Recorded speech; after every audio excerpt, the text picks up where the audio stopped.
première vertèbre cervicale, l'atlas, possède peu de caractéristiques communes avec une vertèbre cervicale type. Les particularités qu'elle présente sont justifiées par son rôle et sa situation. L'atlas est situé sous l'occiput et sert donc de support au mouvement de la tête. Parmi ces singularités, on note particulièrement les absences de corps vertébral et de processus épineux.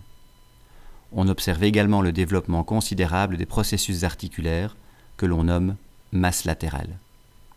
L'atlas est encore la vertèbre cervicale présentant le diamètre transversal le plus important. Tenant compte de toutes ces particularités, l'atlas peut être décrit comme une vertèbre présentant deux masses latérales réunies par un arc osseux antérieur et un arc osseux postérieur. Toutes ces structures circonscrivent le foramen vertébral. Les masses latérales. Nous leur décrirons quatre faces: supérieure, inférieure, médiale et latérale.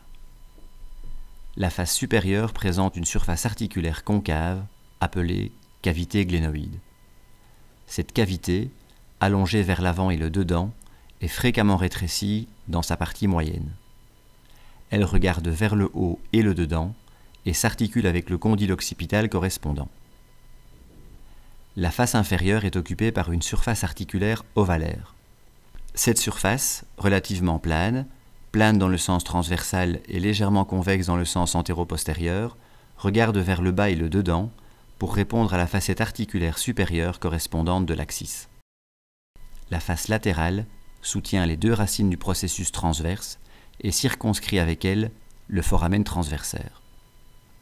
Le processus transverse ne supporte qu'un seul tubercule. La face médiale présente dans sa partie antérieure un tubercule sur lequel se fixe le ligament transverse. L'arc postérieur. Convexe en arrière, il présente au milieu de sa face postérieure le tubercule postérieur. Latéralement, derrière les masses latérales et sur sa face supérieure, on observe une gouttière dans laquelle se dépose le premier nerf spinal et l'artère vertébrale. L'arc antérieur. Convexe en avant, il est plus petit que l'arc postérieur. Il présente au milieu de sa face antérieure le tubercule antérieur. Au milieu de sa face postérieure, on observe une surface articulaire concave qui répond au processus odontoïde de l'axis. Le foramen vertébral. L'atlas possède le plus grand foramen vertébral.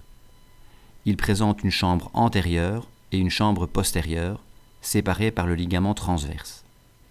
La partie antérieure, quadrilatère, reçoit le processus odontoïde de l'axis. La partie postérieure, ovalaire, loge quant à elle la moelle spinale.